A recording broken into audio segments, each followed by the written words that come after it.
Si se pone en pie para leer la palabra del Señor, la tenemos acá, Jueces capítulo 6, del versículo 11 hasta el versículo 16. Yo me voy a colocar para acá para poder leer. Dice así la Biblia: y vino el ángel de Jehová y se sentó debajo de la encina que está en Ofra, la cual era de Joás, abieserita, y su hijo Gedeón estaba sacudiendo el trigo en el lagar para esconderlo de los madianistas.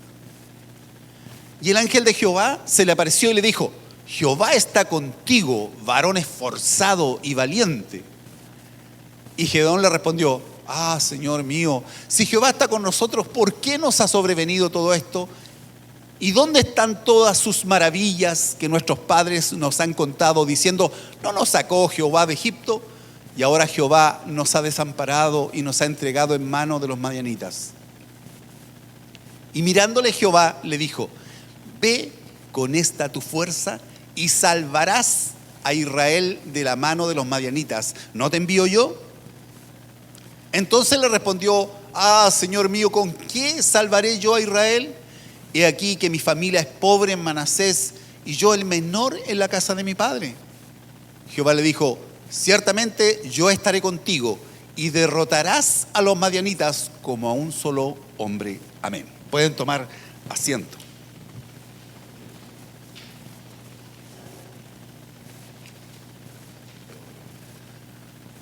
Los que trabajamos en educación, aquí tengo varios colegas, nos llamamos colegas los profesores, sabemos lo importante y lo significativo que son las palabras, especialmente en la primera infancia.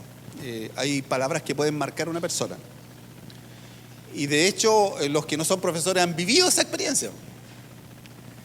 Hay niños que, siendo muy brillantes, basta que la profesora diga: este cabro es matado para las matemáticas. Suficiente. El chico se bloquea y para siempre va a detestar las matemáticas y le va a costar muchísimo. Y qué distinto cuando hay alguna persona que te inspira, que te anima, que ve algo bueno en ti, Yo me acuerdo que de las cosas que cuando yo estudiaba en la escuela 24, la escuela 24 está cruzando la línea, ahora es un liceo eso. Está cruzando la línea, están los bomberos, es antes de la escuela 24. Y ahí estudié yo de primero a octavo básico y tenía una profesora de arte y sabía una cosa que yo detestaba en el arte. Consideraba que era la cosa más absurda que a un alumno le estuvieran enseñando los colores primarios, los colores secundarios, los colores cálidos, los colores fríos. Hallaba que era la peor ridiculez del mundo hacer esas cosas. Y las tareas eran más o menos las mismas. Abra su blog H100. ¿Se acuerdan del blog H100? Haga un margen de 2 centímetros. Y después tirábamos unas líneas y aparecían unos triángulos, unos poliedros. Y decía: ya, vamos a trabajar con colores cálidos. Y ahí uno tenía que saberse los colores cálidos y agarraba los lápices y después la pintura, la acuarela, iba marcando los triángulos. A mí se me salía siempre para el lado y me frustraba y me amargaba y me daba rabia. Decía: ¿para qué va a servir esta lesera? Enojado absolutamente. Entonces yo sentía que era una pérdida de tiempo, si en realidad lo que teníamos que aprender era matemática, ciencia, eso es lo que realmente servía. Y recuerdo que en alguna oportunidad una profesora de arte, iba revisando el trabajo, el desarrollo de la actividad, y yo pasé con mi cuaderno, estábamos trabajando en acuarela, y yo pasé con un dibujo de una montaña y un mar, así le puse azul, y la profesora, viendo que era una cosa horrible la que yo llevaba, me dijo lo siguiente: ¿sabes? Me dijo: aquí yo puedo ver lo que tú quieres hacer, me dijo. Y es hermosa tu idea. Y dijo: esto se hace así, me dijo. Ella, que por supuesto había estudiado arte, agarró en la acuarela y metió el pincel en agua y comenzó a mezclar con agua los colores azules con rojo y hizo una cosa amarilla y un sol poniendo. Quedó espectacular la cuestión. ¿Ves qué hermoso tu trabajo? Me dijo. La verdad es que yo no había hecho nada. Ella le dio el toque con un poco de agua y quedó maravilloso. Hasta yo decía: qué hermoso. Llegué a mostrar mi dibujo porque nunca había hecho algo bueno en artes plásticas. En ese tiempo llegué a mostrarlo. Pero me dejó fascinada ella con el tema de que podía conseguir cosas. Entonces, hermanos, nosotros estamos viviendo un tiempo donde la percepción que tenemos de nosotros a veces es como tan limitada. Nos miramos al espejo y solo nos vemos las patas de gallina.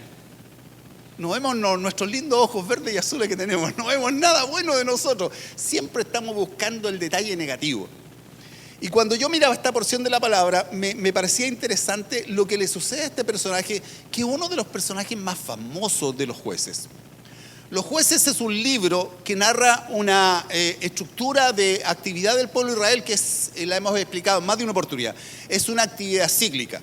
El periodo de los jueces es un periodo en que el Señor utilizó a diferentes, digamos, líderes en Israel, hombres y una mujer incluso, que fue jueza de Israel, en el cual el pueblo, cuando estaba en bendición, entonces comenzaba de a poco a alejarse de Dios, a relajarse, se olvidaba de ofrecer los sacrificios, se olvidaba de adorar a Dios, comenzaban a mirar dioses ajenos, caían en pecado.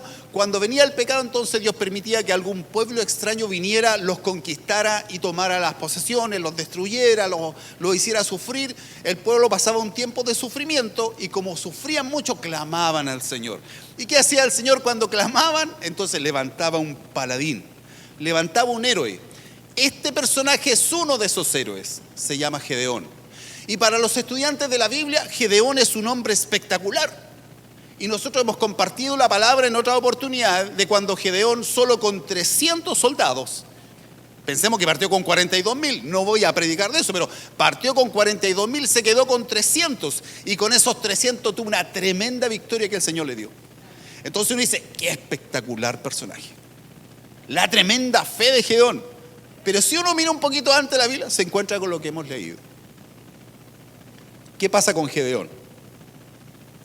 Gedeón es un personaje que está viviendo un tiempo de prueba.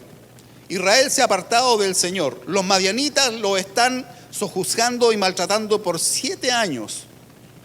Entonces, frente a las invasiones madianitas, ¿qué es lo que hace el pueblo del Señor? Se va a las partes altas, se va a los montes, se va a los riscos, se va a lugares antiguos y ahí busca lugares, alguna caverna, algún lugar donde esconderse. Se están escondiendo de sus enemigos. ¿Y cuántas veces tú y yo estamos tan asediados por las pruebas, por las luchas, que sentimos que lo único que queremos es encontrar un lugar oculto donde estar escondidos para estar un poco más seguros? Y en esa posición está Gedeón. Gedeón no aparece aquí como el gran hombre de fe. Gedeón no aparece como el gran líder. No es el que levanta la espada o su antorcha, ¿se acuerdan? La antorcha, levanta la antorcha y las trompetas para vencer. No es ese Gedeón. Gedeón está igual que todo el resto, deprimido, triste, amargado, sintiendo que no resulta nada, quejándose contra Dios, porque él dice, ¿cómo es posible si somos el pueblo de Dios que estemos viviendo esto? Es una pregunta que se hace Gedeón que hasta a veces nosotros mismos le hemos hecho. ¿Por qué nos tiene que suceder esto? ¿Por qué tenemos que estar pasando esta prueba interminable? ¿Por qué tenemos que estar pasando esta necesidad? Si se supone que somos hijos de Dios, ¿por qué nos ha venido esta circunstancia? Entonces, estando en esta prueba, el pueblo del Señor lo que hace es clamar a Dios, decir, Señor, ten misericordia. El pueblo comienza a clamar, pero ¿dónde están clamando? Escondidos en los cerros, en las cuevas. Retrocedieron, le entregaron todo el campo al enemigo y como no hay dónde escapar, ya no hay dónde más retroceder, se ponen a clamar al Señor. Cuando uno observa esto en la Biblia, hermano, uno llega a pensar que el hombre no cambia mucho ni en los tiempos, ni en los lugares geográficos. Parece que los seres humanos somos bastante parecidos. Muchas veces nosotros no presentamos batalla en medio de la prueba, no presentamos batalla en medio de la dificultad. Lo que hacemos es retroceder, lo que hacemos es escondernos, lo que hacemos es tratar de estar en un lugar lo más protegido, lo más seguro. Sin embargo, Dios nos viene a desafiar. Dios quiere que nosotros tomemos una nueva actitud. Encontramos entonces a este joven escondido en los montes, empobrecido. Ellos se arrepienten, claman al Señor y el Señor levanta entonces, busca un campeón. El Señor entre todos los jóvenes de ese tiempo busca un campeón y va a buscar a Gedeón. Pero si uno le preguntara a Gedeón, ¿sabe Gedeón? Hay una postulación a un cargo de líder de Israel. ¿Te gustaría participar? Gedeón diría, no, perdón. Busquen a otro. Ay, yo conozco a harta gente buena para la pelea. No, yo conozco uno que para la espada son campeón. No, yo no sirvo para eso. Y solo se autodescalificaba. Solo consideraba que no podía. Porque miraba sus propias condiciones. Y cuando tú y yo miramos nuestras condiciones, si somos sinceros, jamás vamos a dar la medida. Con nuestras fuerzas jamás vamos a dar la medida. Con nuestras capacidades jamás vamos a estar en condiciones de enfrentar los desafíos que Dios pone por delante nuestro. Nunca, nunca. Siempre vamos a ver que somos incapaces, que somos débiles. Entonces el Señor tiene un proceso de preparación. Hay una preparación de Dios. Lo primero que hace Dios frente al pueblo, manda un profeta. Y ese profeta lo que hace es recordarle al pueblo todas las bendiciones del Señor. La Biblia dice que hablaba con el pueblo, le recordaba el poder de Dios, le recordaba cómo los había sacado de Egipto, los milagros que había hecho Dios. Le recordaba lo que por supuesto estaba escrito en los textos antiguos de los milagros del Señor. ¿Qué hacía mientras tanto el pueblo? Escondido en algún lugar, lo más oculto, y encontramos a este tremendo personaje llamado Gedeón. ¿Qué está haciendo? Está escondido, está en un lugar y está en un lagar. Ustedes saben que el lagar no es para cosechar trigo, el lagar es para hacer vino, pero ahí está escondidito tratando de guardar un poquito de trigo para salvarse. Y muchas veces en nuestra vida nos pasa exactamente lo mismo. Estamos tratando de rescatar un poquitito para poder seguir respirando. Cuando Dios no te quiere escondido, cuando Dios no te quiere derrotado, cuando Dios no quiere que nosotros estemos así como en el fondo, así de la oscuridad. Dios nos quiere dar la victoria, Dios quiere ayudarnos, Dios quiere que estemos presentes y que vayamos adelante. Pero sin embargo nosotros retrocedemos por nuestros propios pecados, por nuestra desobediencia. El pueblo, ¿por qué está escondido? Porque se apartó de la voluntad de Dios. Entonces, la Biblia dice, apartado de mí, dice el Señor, nada podéis hacer. Y a veces se nos olvida eso, hermanos.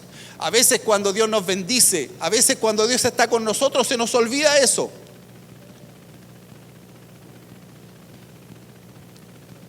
Qué lindo es que cuando tú estás en dificultades, clames a Dios, pero cuando estés en bendición, también clames igual al Señor. Qué lindo es que en medio de la prueba puedes orar delante de Dios, pero cuando estás lleno de bendiciones puedas seguir orando a Dios y reconociendo que las cosas que tienes vienen de la mano del Señor. Que no es un mérito personal, sino que Dios de misericordia es el que extiende su mano sobre ti, sobre tu vida. Encontramos a este personaje ahí, entonces en el versículo 11 se presenta el ángel de Jehová. Si tenemos el versículo 11 lo podemos ver. Capítulo 6, versículo 11. Dice lo siguiente: y vino el ángel de Jehová y se sentó debajo de la encina que está en Ofra, la cual era de Joás, el papá de Gedeón. Y Gedeón estaba sacudiendo el trigo en el lagar para esconderlo de los madianitas, en un lugar oculto, salvando un poco de triguito para tener que comer, porque el resto se lo llevaba todo el enemigo. El trigo, los animales, los camellos, las ovejas, lo que ofrecían incluso de ofrenda. Mira, los enemigos venían y diezmaban el campo. Si a veces estamos siendo diezmados, tenemos que preguntarnos cuánta responsabilidad tenemos nosotros de lo que estamos viviendo. ¿Cuánta responsabilidad tengo yo de que lo esté pasando mal? Porque a veces nosotros hemos apartado la visión, nosotros hemos dejado de depender del Dios Todopoderoso. Hemos dejado de darle a Él la gloria que Él se merece. ¿Cuál era la forma de adorar que tenía Israel? Lo que tenía Israel era tomar alguna de sus ovejas, de sus becerros, llevarlo entonces, sacrificarlo para la gloria de Dios, hacer un sacrificio. Pero ¿sabe? Los enemigos se llevan hasta las ofrendas. Ya no había nada que ofrendar. No quedaba nada. Retrocediendo, escondiéndose. Y ahí encuentra entonces el ángel de Jehová. Dice que el ángel de Jehová se presenta. Cuando nosotros vemos esta imagen, hermanos, vemos que el Señor busca a alguien que vaya al frente. Busca un campeón, busca un líder, busca un personaje que pueda dar la medida para gobernar al pueblo en medio de esta tribulación. Y dice la Biblia que al plantear este desafío, la respuesta que da Gedeón precisamente da a entender lo que él está sintiendo en su corazón. Versículo 12. ¿Lo podemos pasar, Danita, por favor?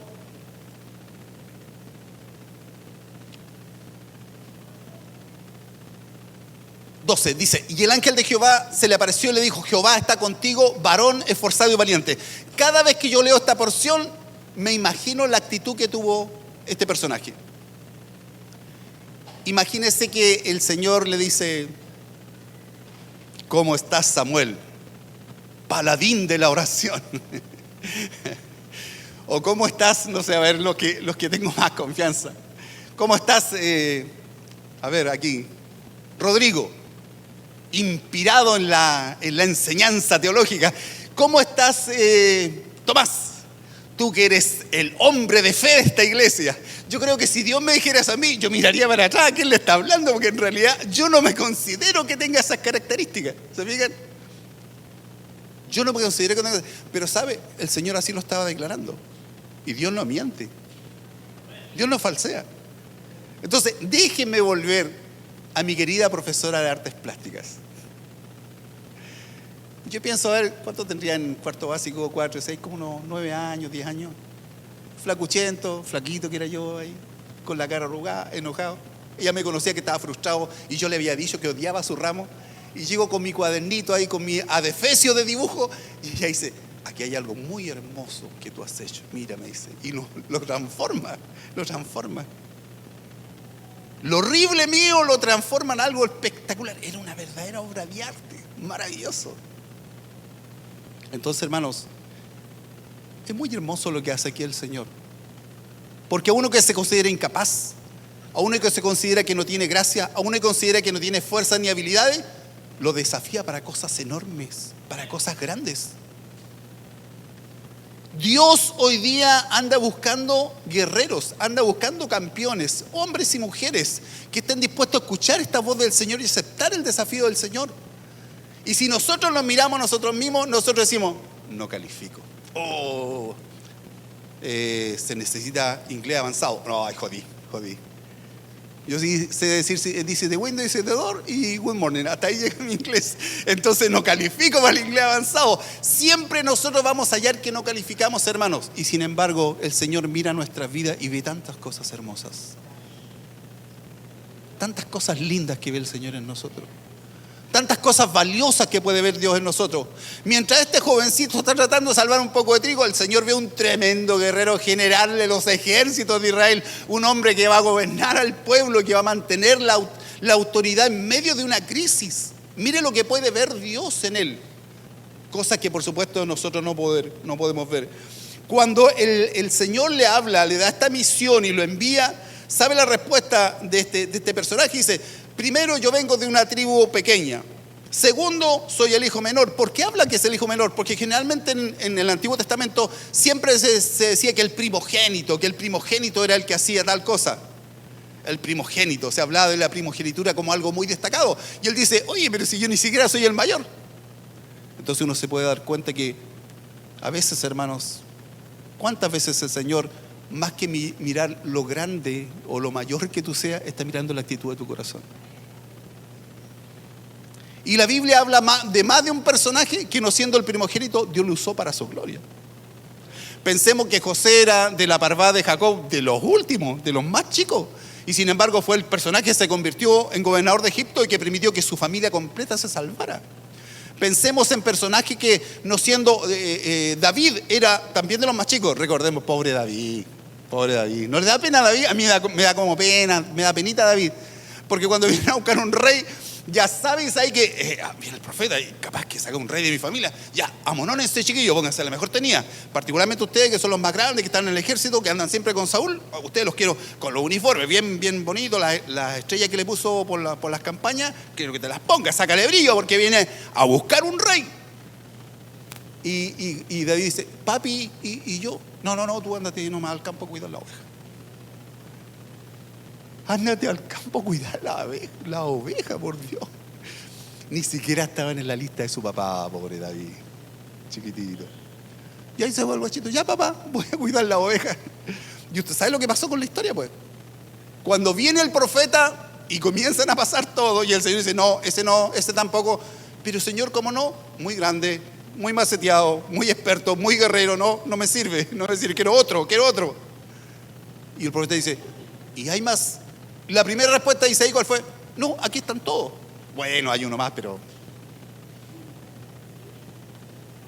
me da no sé qué. ¿Y quién es? No, el menor. Se llama David. Ya, anda por allá, pasa oveja, está todo cochino, los rubios así, todo. Parece que se viene levantando, no se baña nunca. Y el profeta le dice, mándalo a buscar porque no vamos a hacer el sacrificio, ni vamos a elegir un príncipe para el pueblo hasta que él venga. Y cuando llega el chiquitito, que yo me imagino que el papá, antes que entrara, le pegó una arreglada al pelo así, lo amononó un poco. Y le digo, ya pasa, pero pórtate bien, no te va a pegar una embarrada porque está el profeta y viene a elegir un rey. Y el Señor le dice, a ese chiquitito quiero. Ese que no está en la lista ni de su papá, a ese lo quiero. Ese va a ser el futuro rey de Israel. Ese que no cumpla el requisito, el despreciado, a ese lo quiero. Y a lo mejor no lo dice, le digo al profeta, Señor, pero viene este cochino, mira, viene pasado oveja. Sí, pero tú no sabes cómo es su corazón. Su corazón es oloroso delante de mí. Su corazón es hermoso. Es el corazón de uno que alaba. Un corazón que él anda con su oveja alabando, honrando. Me hace canciones. ¿Qué sabes tú? ¿Qué sabes tú? Y es la excusa que tiene Gedeón. Gedeón dice, soy el más chico, no soy importante, mi tribu no es importante, no tengo valor, no tengo valor. Y sin embargo el Señor los sigue desafiando.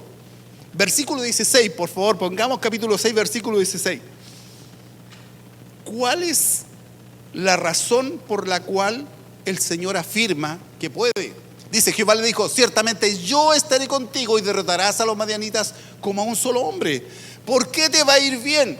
¿Por qué vas a ser exitoso? ¿Por qué vas a tener victoria? Y la respuesta está puesta ahí en la palabra. Dice, porque yo estaré contigo. Yo estaré contigo. Entonces el Señor le dice, si no es tan importante lo que tú puedas hacer, ¿sabes lo que importa aquí? Es que yo voy a estar a tu lado. Yo te voy a sostener. Es una verdad, hermanos, que para nosotros en este tiempo debiera ser sumamente significativa.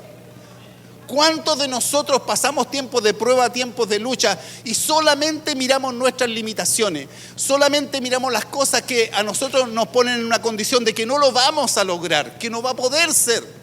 Y sin embargo, lo que debemos entender es que la razón de nuestra victoria no es nuestra capacidad, no es nuestra habilidad, no es nuestro estudio, no es nuestra comodidad, ni nuestra plata, ni nuestra casa.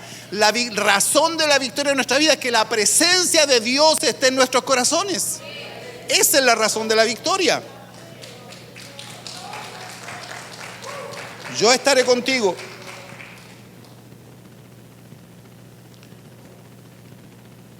Y dice la Biblia que cuando el Señor le habla así, este hombre le cree a Dios. Y dice, ya, pero entonces, si es verdad que tú realmente vas a estar conmigo, espérame porque quiero hacerte un sacrificio. Y sabe, el Señor, la paciencia, está bien, me quedo, te espero. ¿Sabe? No fue poco tiempo. Él fue, preparó un cabrito, preparó la sopa, preparó pan, lo que significa amasar pan, los que saben amasar pan, preparó el pan, todo, lo metió al horno, lo trajo, y ahí estaba el Señor esperando el sacrificio. Y después el Señor entonces le dice, pon tu sacrificio sobre esta roca, y con un báculo toca eso y se produce un acto milagroso. La roca dice que consumió con fuego el sacrificio de este joven, lo consumió de una vez, y él entendió que era Dios mismo que estaba hablando con él. Y de este momento entonces él comienza a caminar y a dar pasos de fe. Debe haber un momento en nuestra vida, hermano, que nosotros nos demos cuenta que realmente es Dios es el que nos está desafiando, es Dios es el que nos está llamando, Dios nos está convocando para hacer algo para su obra. No puede ser que siempre estemos detrás, no puede ser que siempre estemos tratando de contar los pocos granos para seguir sobreviviendo, porque el propósito de Dios no es ese. El propósito de Dios es que nosotros seamos instrumentos para su gloria. Si lo que pasa, el problema que tenemos actualmente es cuando nosotros, en vez de entendernos como instrumentos de la gloria de Dios, nos convertimos en el centro de la gloria. Y uno se cansa de observar en este tiempo tantas personas que, habiendo sido personas tan humildes, después tú las ves de un tiempo, que tienen a lo mejor un ministerio, que reúnen gente, que reúnen multitudes, y ya poca gloria para Dios, po. Me hace acordar una historia de Condorito cuando estaba de cura en una parroquia y todos vieron que Condorito se cambió el auto, compró un Cadillac, en ese tiempo compró un Cadillac y la casa la modificó y todo, y le preguntaron a Condorito, señor cura, ¿cómo es que le va tan bien? Dijo que yo tengo un arreglo con Dios. Agarro todas las ofrendas, las tiro para arriba, dijo, agarra lo que es tuyo y el resto es para mí. Y por eso me ha ido tan bien. ¿Es fome? Samuel, déjame hacer la aplicación. Déjame hacer la aplicación. Ahora hay predicadores que hacen lo mismo. Tiran toda la gloria, pero que la gloria caiga sobre mí nomás. Que yo sea importante. No importa la gloria de Dios. No importa honrar a Dios. Mientras yo sea famoso, mientras haya eventos, mientras haya luces, mientras haya rayos láser, mientras haya pantalla gigante. Ojalá que algún día tengamos una pantalla, si Dios quiere la vamos a tener, no sé. Pero hermanos, aquí lo importante es a quién le damos la gloria. ¿Quién es el que recibe el honor? ¿A quién reconocemos con lo que hacemos? ¿A quién reconocemos? Este hombre, que es un hombre derrotado, que es un hombre que está en depresión, es un personaje que está sintiendo que todo sale mal y que no tiene ningún futuro, que él se descalifica para tener algún logro con Dios, de repente comienza a creerle a Dios y Dios comienza a usarlo para su gloria. Y Dios lo bendice, lo bendice, lo bendice. Y en cada cosa que él hace, él sigue diciendo, es la gloria de Dios. La honra es del Señor. Lo que hemos logrado es por Dios. Lo que tenemos es por Dios. Lo que hemos avanzado es por Dios. Si tenemos este techo y este lugar es por Dios. ¿Cuántos dicen amén? Es por Dios, no es por nuestra capacidad.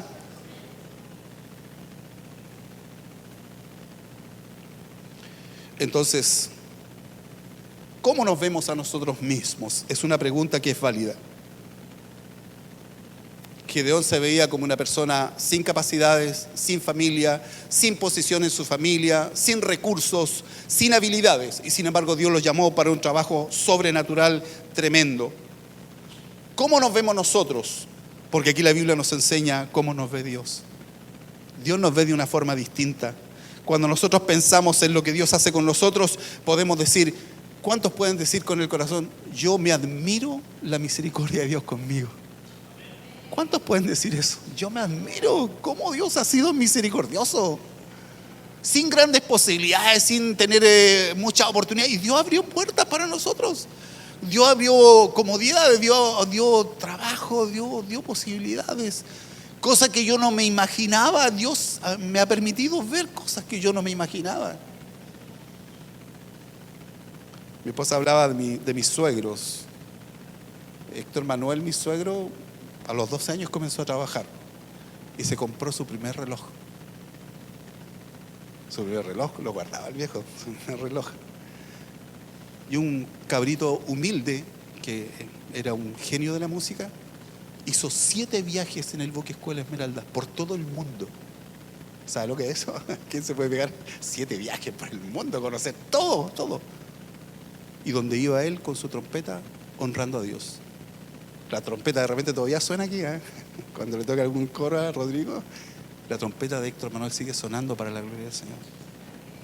¿Cuántas cosas Dios ha hecho con tu vida? ¿Cuántas cosas, cuántas puertas te ha abierto el Señor? ¿Cuántas bendiciones Dios ha hecho? Y sabes, cuando tú piensas, ¿podré? Dios dice, no me da, no califico, no tengo esa capacidad. Pero cuando alguien tiene un corazón que reconoce a Dios, Dios va a seguir abriendo puertas de bendición para nosotros. Nosotros lo que tenemos que aprender a hacer, hermanos, a poder depender de lo que Dios va a hacer. Si Él está contigo, si Dios va con nosotros, somos más que vencedores. No importa que en este momento tú te veas rodeado de enemigos y estés escondido tratando de contar un poco de grano para no morirte de hambre. No, si Dios está con nosotros, Dios nos vendrá y nos dará bendiciones y abrirá puertas y se preocupará de nosotros. Mire, en nuestro tiempo, cuando nosotros nos casamos con mi esposa, ya tener 3 hijos era mucho. Ya en ese tiempo tener 3 hijos era mucho.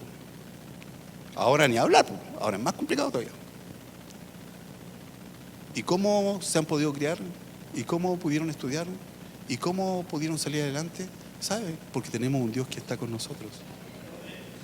Entonces tenemos que aprender a mirar esta porción de la Biblia y darnos cuenta que Dios tiene una mirada distinta a la que tenemos nosotros. Dios nos ve de forma distinta. Cuando pensamos en nuestra pequeñez, en nuestra debilidad o en nuestras limitaciones, no vamos a hacer nada. Si tú y yo comenzamos a mirar en nuestras propias capacidades, no tenemos ninguna oportunidad. Mira, hay un texto de 2 Corintios 12:9 que cae, pero al callo en esta relación que tenemos con Dios. ¿Cómo nos percibimos nosotros? Nos percibimos débiles, pequeños, pero mira lo que dice la Biblia. Y me han dicho, bástate mi gracia, porque mi poder se perfecciona en la debilidad. Mi poder se perfecciona en la debilidad. Por tanto, de buena gana me gloriaré más bien en mis debilidades para que repose sobre mí el poder de Cristo. El poder de Dios, la gracia de Dios, los milagros de Dios no se sustentan en nuestras capacidades. No se sustentan en lo que sabemos, ni en lo que somos, ni en lo que tenemos. Se sustentan en su poder y en su gloria. Entonces, si hay una cosa que nosotros tenemos que comenzar a aprender a hacer, es entender que cuando hay un corazón dispuesto, Dios está abierto para hacer cosas absolutamente maravillosas. Usar un adolescente, cuando David era un adolescente, un jovencito, fue a pelear contra Goliat. Nosotros sabemos esa historia. Habían un montón de guerreros, hermanos del mayores que él. Pero no, pues fue el cabro chico Tocopilla, fue el que dijo, yo voy a pelear con esto, y si está hablando mal de mi Señor. Y sabe, eso fue lo glorioso. Él no estaba tan enojado porque hubiera guerra. ¿Sabe lo que le molestó a David? Dijo, oye, ¿por qué? Si está bien que no nos trate mal a nosotros. Está bien que diga cosas feas de nosotros. Yo hasta ahí se lo acepto. Pero está hablando de mi Señor. Yo esto no se lo aguanto. Yo no le aguanto que hable de mi Señor. Yo me imagino que en el cielo, viendo los ejércitos armados, pues estaban los dos ejércitos, y en el cielo se escucha a este jovencito que dice esto. Yo siento que alguna sonrisa habrá salido de algún ángel y se dirá, cabrito, él quiere defender la honra del Señor. Y Dios se sintió honrado por el corazón de David. Y él le dice, tú vienes con tus armas, vienes con tu experiencia, pero yo vengo en nombre de Jehová de los ejércitos, porque Él está conmigo. Y le dice, te voy a cortarte la cabeza y le voy a dar la comida a las aves del campo con tu cuerpo, le dice. Qué actitud del jovencito, hermanos. El que no cumplía requisitos, el que sale a la pelea. Dios usó un niño pequeño para derribar una dinastía completa de sumos sacerdotes. ¿Se acuerdan de Samuel? Era chiquitito, jovencito. Si alguien dijera, este niñito va a profetizar algo que va a hacer el Señor, que va a cambiar toda una dinastía. Que el cabrón chico anda corriendo para allá y para acá con su ropita de sacerdote que le hizo la mamá que le gusta la lecera, que él se vea bonito de sacerdote, y chiquitito anda con su efod, el chiquitito corre para allá. Y el Señor usó a ese niño para profetizarle allí y decirle que había un juicio sobre su familia porque se habían apartado de la voluntad del Señor. Así que, hermanos, Dios usa a quien quiere. Dios es poderoso para usar a quien quiere. Imagínense si usó hasta un burro para hablarle a un profeta. Entonces, ¿cómo no va a ser poderoso el Señor? Dios es poderoso para hacerlo, pero somos nosotros los que limitamos la acción de Dios.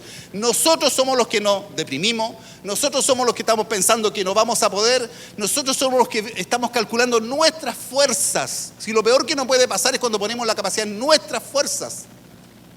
Y lo que debiéramos decir, Señor, yo sé que no califico, pero sé que tú eres grande y poderoso.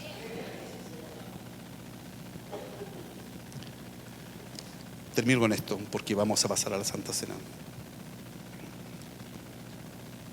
No sé si ustedes lo han calificado alguna vez como no apto. Es complicado cuando uno le dice no califica. Uno postula una beca, dice no. Necesitamos una persona que tenga más conocimiento. Usted no sabe esta parte, así que está fuera. Y si lo han descalificado en lo espiritual, peor todavía, pues dice no, Dios nunca va a hacer nada con él. Pero sabe, el Señor siempre está examinando los corazones. Y Él puede ver cosas en nosotros que nosotros no nos imaginamos. Entonces, frente a eso, ¿cuál es el desafío hoy? Dejar de mirarnos nosotros con nuestras propias capacidades y comenzar a decir, Señor, ¿para qué sirvo? ¿Hay algo en que mis manos te puedan servir? ¿Hay algo en que mi poca experiencia te pueda servir? ¿Hay algo en que yo pueda colaborar en tu obra? ¿Hay algo que pueda hacer? Y el Señor va a decir, tú eres un campeón, hijo. ¿Yo, Señor? Sí, tú eres un campeón. Tú eres una campeona. Tú eres una mujer de fe. ¿No le gustaría a usted escuchar qué es lo que opina el Señor de usted? Lo que sea es algo maravilloso. Lo que sea es un llamado de Dios para hacer cosas grandes, no cosas pequeñas. Entonces, Yo no sé cuántos de ustedes están sintiendo que están escondidos tratando de salvar la situación, contando los granos para mantener la familia, de espalda a un muro. Pero hoy día el Señor te está haciendo un desafío. Aprendamos a confiar en Dios, porque tenemos un Dios poderoso. El solo hecho que tú y yo seamos hijos del Rey de Reyes es más que suficiente. Él se encargará de lo demás. Nos cuesta tanto entender, hermanos, que si el Señor nos dio a su Hijo Jesucristo, dice la Biblia, ¿cómo no nos va a dar con Él todas las demás cosas? Todas las demás cosas. Así que si tienes preocupación por el mañana, por el futuro, por lo que viene, hermano, hoy día deposita tu confianza en el Señor. Y dile, Señor, solo me miro en el espejo y no veo posibilidades. Quiero mirarte a ti, Señor. Quiero mirarte a ti. No sé lo que viene mañana. Y aunque el diagnóstico ha sido malo, o aunque el pronóstico ha sido malo, aunque la opinión de la gente es negativa, quiero escuchar tu opinión, Señor. Y la opinión de Dios siempre es más poderosa, es más justa, es más hermosa que la opinión que podemos tener nosotros. Dios está en esta hora con nosotros en este lugar. Él nos está diciendo, varón esforzado y valiente. ¿Yo, Señor? Sí, tú. Tú eres un varón, una mujer esforzada y valiente. Y ya vas a ver que yo voy a hacer cosas maravillosas contigo. Inclina tu rostro y vamos a orar un momento al Señor. Padre, en el nombre de Jesús. ¿Cuántas veces nosotros nos autodescalificamos, Señor? ¿Cuántas veces sentimos que no vamos a ser capaces? Que no tenemos ni la capacidad ni las habilidades. Hoy queremos rogar tu misericordia, Señor. Si el enemigo nos ha rodeado, Señor, si estamos en medio de la batalla, si estamos en medio de la prueba, Señor, en esta hora quiero pedirte en el nombre de Jesús por cada uno de mis hermanos. Extiende tu misericordia, Señor, por cada uno de aquellos que están pasando tiempos de tristeza, tiempos de opresión, tiempos de sufrimiento, Señor, tiempos de frustración.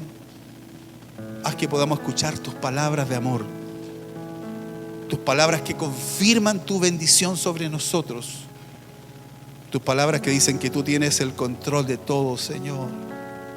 Que nuestra fe pueda aumentar, Señor. Que frente a los desafíos que tenemos por delante podamos salir a dar la batalla, Señor, en el nombre de Jesús. Porque contigo somos más que vencedores. No permita, Señor, que las críticas, que las palabras negativas de quienes nos rodean, Señor, afecten nuestra alma. No permitas que el enemigo se enseñoree de nuestro estado de ánimo, sino que podamos ser más que vencedores en tu nombre, Señor. Y te daremos la gloria, Señor, te daremos la honra. En cada victoria que tengamos, Señor, te vamos a reconocer como el autor de la victoria, Señor, y el poder que viene del cielo.